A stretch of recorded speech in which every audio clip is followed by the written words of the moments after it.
All right, we're back on Market Watch Wednesday. Of course, we've got the real deal Critchfield here, Justin Critchfield, and I'm GMAC.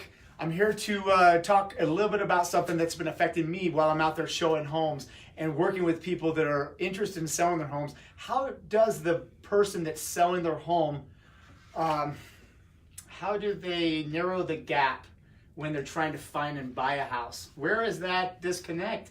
Yeah, because what you're saying is that the sellers want to make a move, but they look at the inventory out there and realize there's not a ton of choices for them, so they get scared, right? They kind of pull back and they decide not to take any action. Yes, there's that. And then after that, there's the, how do they go about putting something under contract while they still need to sell their home? There's addendums and there's things you can work with and all that, but aren't they losing and aren't they overbidding and aren't they putting themselves in a situation?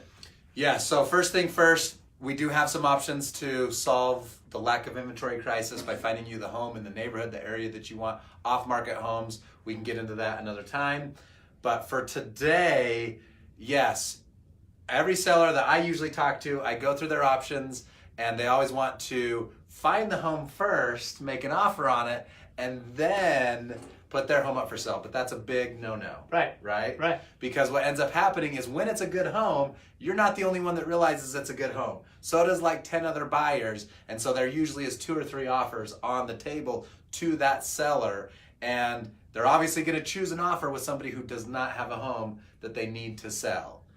So what you can do, what I highly recommend, is we put your home up for sale and we make it subject to you finding your next home. Meaning, if a buyer comes and says, yes, Gary, I want to buy your home, here's an offer, you say, great, I'm going to accept that offer, but I have a chance to back out if I can't find the right home. So give me 30 days or so to find the right home, and then at the end of the 30 days, if I find one, great, we're going to continue the deal. But if I don't, no big deal. You get to cancel the contract. You don't have to be kicked out on the street.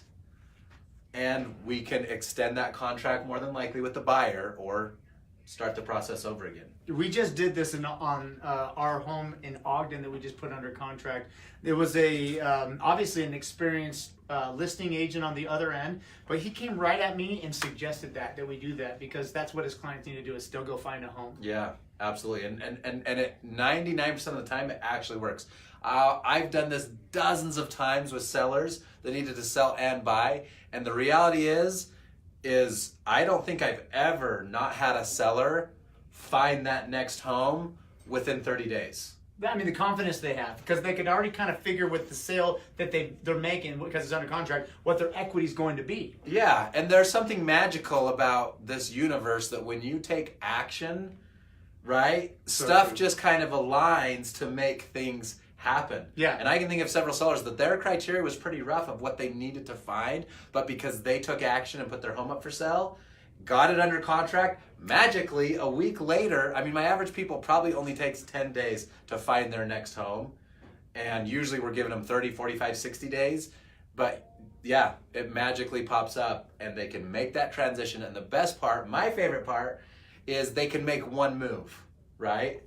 They don't have to put their home in storage. They don't have to find a rental. They can just make one move. We will align the contract dates and deadlines so that they can take all their stuff and make one move and be done with it. I mean, we definitely have to be creative when it comes to new markets and the changes in new markets. As realtors, we have to figure out what's going to be the best for the clients and go forward with a program. Get a curriculum together that works for them.